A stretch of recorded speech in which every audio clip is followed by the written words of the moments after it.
All right, man. Let's talk. Let's talk old versus new. You know, we've had this old versus new conversation, but it took plenty of times. But it got crazy out here this last week. It's still going on right now. Good old DJ Akademiks was out here running his mouth on his stream as he always does, and he started to refer to hip hop pioneers as old and dusty and broke in the midst of a conversation that was probably stupid. And LL caught word, Mr. Cool J, James Todd, and actually had a very grown. Everybody saw the response, right? Y'all see LL. I thought it was. I see Axe response too on the Breakfast Club. That's what I wanted to get to. Matter of fact, I'm gonna come to you with that. But I saw LL's response, and I thought it was grown, it was mature, and he had facts all the way through it. And I didn't see anything or deem anything that he said disrespectful. But other legends start coming out. I saw MC Shan, I saw 𝐀𝐿, I saw. Who else am I missing that came out? It was three or four. Fat Joe came out and said something. Who am I missing, Jay Moore? Was there other OGs that came out? I mean, Russell Simmons said something, but I was like, man, Russell, you might need to sit out a few more plays before. Everybody, that's one thing I saw. There it is. Lone's Nat. One thing I saw. It was gone until you came back. Whatever. One thing I saw on Twitter was people saying Russell might have. I need to chill, but I still think Russell made good points with what he said. But I didn't even read what Russell said. I didn't either. Well, I mean, it was pretty much the same thing, you know, in terms of, you know, what LL said about don't disrespect the OGs just because they don't have all the money and it's deeper than money and influence, and talked about all that type of stuff. But I hope none of these artists have issue with highly repaid by Russell, you know, because that could see. This is why sometimes you gotta keep your mouth shut. But here's my thing. I want to. Obviously, LL Cool J was cool. So. Yeah. Oh yeah, 100%. They took care of him. But Terry, what did you think about the Breakfast Club? Because I thought, in my personal opinion, that Envy and Charlamagne coddled him. I don't think they pressed him.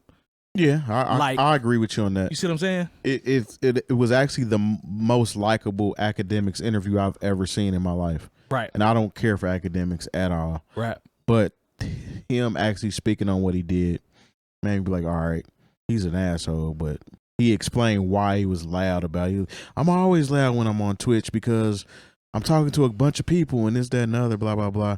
I kind of got what he was saying, but to put it in how I see things, I actually commented on his actual post when he reposted Russell's stuff and called him out for being a culture vulture and all that kind of stuff. And hella people liked it, and other people was like, well, what about Russell Simmons, blah, blah, blah. I'm like, this isn't about Russell Simmons. Thank you. This is about who he said initially, and Russell Simmons isn't an artist.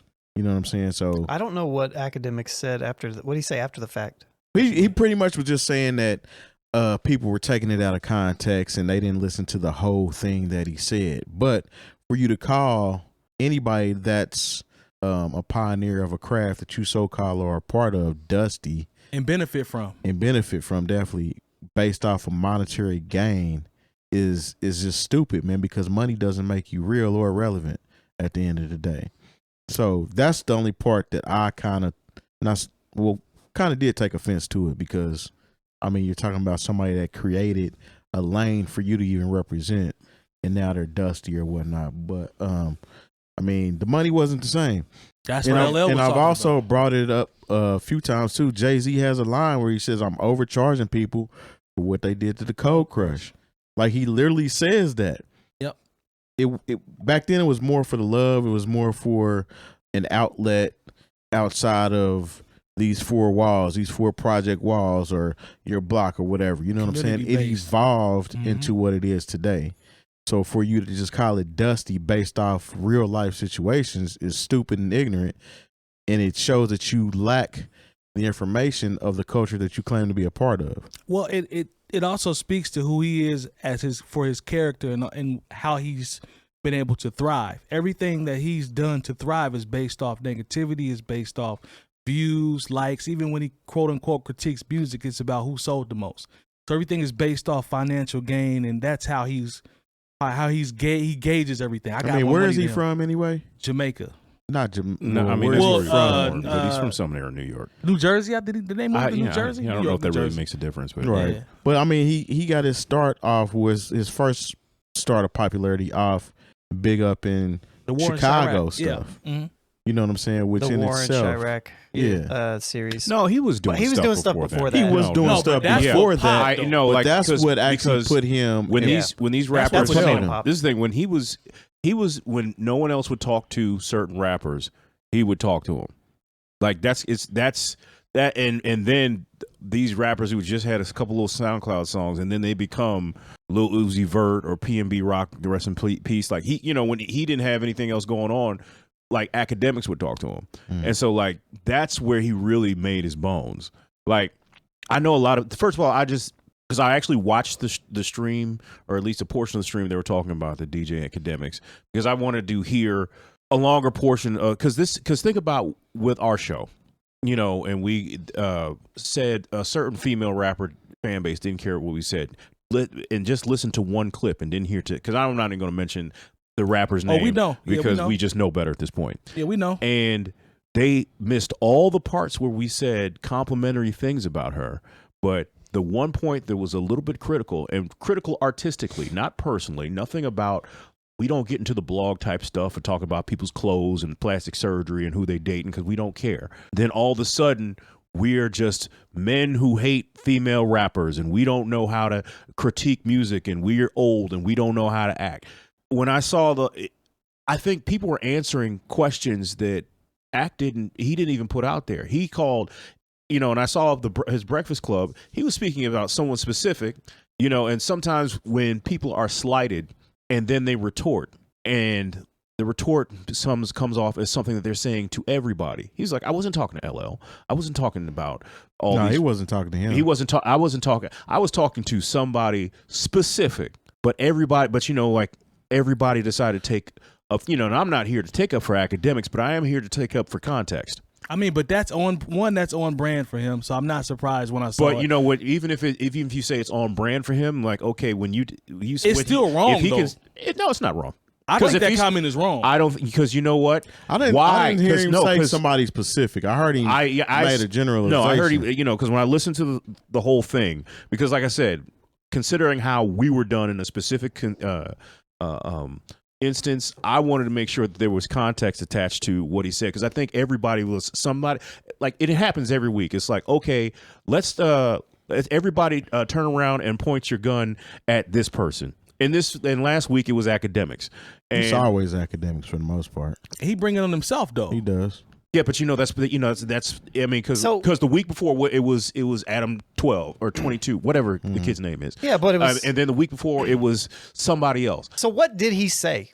I wish I could play the audio. If I could find it on my phone, I put it on the mic. It was in mid conversation. He was talking about the way I heard it to what Terry was talking about. I didn't hear a singular person mentioned. I heard dusty rappers, like dusty old rappers that haven't done anything for the game. They haven't moved the culture forward. They don't. He didn't say that. Isn't that what he said on his interview with the Breakfast Club? No, he didn't say anything like that. But the audio, he said. Old rappers, man. Have you seen any of these old rappers who be like, yo, they're the foundation of hip hop. They are the foundation of hip hop. Really living good? ? Hold up. Well, he did say Dusty. He called him Dusty. This is just one segment of it, though. Yeah. And that was plural. That's definitely plural. But like I said, I'm not here to shoot him any bail. But at the same time, when I hear when I hear the show in full, like I listen, and then I hear what he said on the Breakfast Club, like a whole bunch.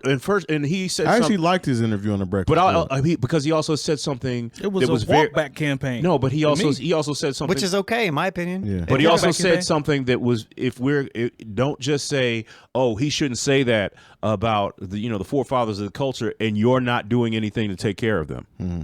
See, that's fair. See, that's the thing. Like we'll say, I think there are people out there that take care of them. I think there are a lot of people. That's what LL said when he said, "This is why I did rock the bells." But see, he said that a lot of times we set up and we want to be like, boo this person, but then when it's like time to talk about actual solutions, it's like, boo this person. It's just easier to boo this person instead of talking about. It's just like anything political, like put those people on a plane and send them to Martha's Vineyard. Did that solve the problem? No, the problem is something that benefits me politically. I mean, the question really, if you want to boil it down to that, the question can be simply, okay, now that the conversation is out in the air and the OGs are talking and everybody's quote unquote piling on this guy, okay, so what comes from that now? what's the next step. So I get that part. Like, he'll have another blip in a couple weeks. 100%. Because he'll talk about some other rapper, and like I said, we will all have moved on. And those rappers that you claim have done so much for the culture, what have you done for them? And he's actually loving this attention. Be clear. This is I mean, you gotta the clout that he loves. Yeah, but look, he don't need to talk about old rap because he's got the new rapper lane. He's got that on lock. You don't have to talk to LL or T.I. or Russell Simmons or anybody. Like, we got to understand, like, we're not his audience. Lone, what's your train of thought? I don't want you to lose. No, I'm staring at it right here. That's why I was having a hard time clicking the button here. So I found the quote. It says, "Them old rappers, man. Have you seen any of these old rappers who be like, yo, they're the foundation of hip hop?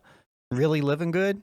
Them ends be looking really dusty. I kid you not. And none of y'all try to come for me because I don't give a F, or I don't F with any of y'all ends either. So just telling y'all the truth, every time there be like an old end talking about hip hop, you be like, yo, bro, you sure you invented this? Because everybody else is looking better than you." There's nothing. That is very highly suggestive. That is hot. Yeah. Exactly. But you know what? What did he say that was so wrong? I can't, because these are the forefathers. The implication.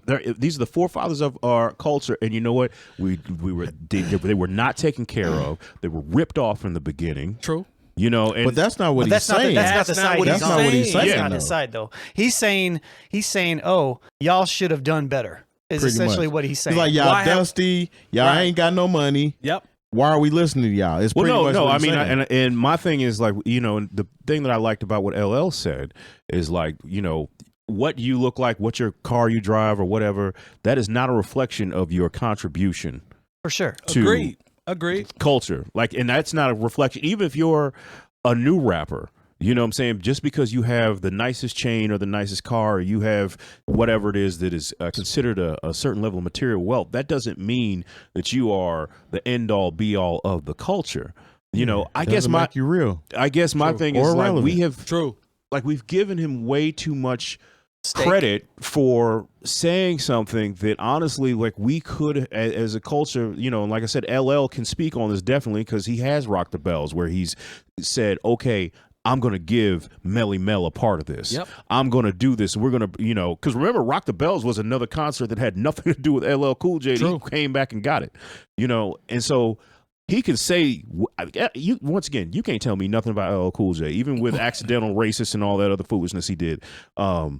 That's unforgivable though, but that's my guy. At one point in time, he was my favorite rapper. You know, but that was only that was the main thing that stood out to me about LL's comment was the fact where he said that he rejected the idea of that possessing wealth equates to value in hip hop culture, which I think is something that gets missed on a lot of times. There's a lot of people that contribute a lot to the culture that don't have a lot of money, that just literally do it because they want to do it. True. Yeah. You know what I mean? Like, you can look at this show however you want to look at the show, but, you know, this doesn't, like, we're not sitting greater with our pockets because of the show. We're doing it because we want to do the show. You know what I mean? So, like, and if you don't think we contribute to it or have any value, that's on you. But, you know, at least we're willing to have the discussion. Love is an element in hip hop that they don't talk about. It's never like literally about. You have to have love for it in order to have an appreciation for it. Because it's not always a monetary gain. If anything, you know, where, like, especially when we see people perform now, you can tell there's no love, because if you loved this at all, you would be better at what you do. Yeah, you know, and that's another conversation. We can have that another time. You know, you know that one will go. Yeah. We can talk about that all night. That was something else. I can't talk about that. Yeah, you can. No, I just ignore it because I don't care. All right, man. Well, either way, I'm glad LL spoke up, and he obviously had the cachet to say everything that he said, and he's put on. So salute to him and the rest of the OGs. These new cats is corny. Now, I hate to sound like that dude that just calls people corny. He did the same thing that Akademiks just did. Man, y'all new people are corny. I said and I absolutely mean it, but I'm gonna put it in context. There we go. Every single one of you. These new cats like Akademiks. There we go. That don't know what's really going on and just run their mouth. I mean, I absolutely mean that. Yeah. And I love new artists, and I love a lot of the new people coming up, but it's a certain type that I just don't mess with. Hey, I'm not gonna group all of them together in one, you know what I'm saying, one cup and pour it out. But hey, it is what it is, man. Make sure y'all watch if you get a chance. I don't know if I mentioned this before, but The Amazon Prime Little Baby documentary. It's Very on my good. it's on my list. Very Yeah, good. that movie was On my good. list. I think Yeah. I told you to watch it. You You think- might have put me on. I think you did. I have to check it out.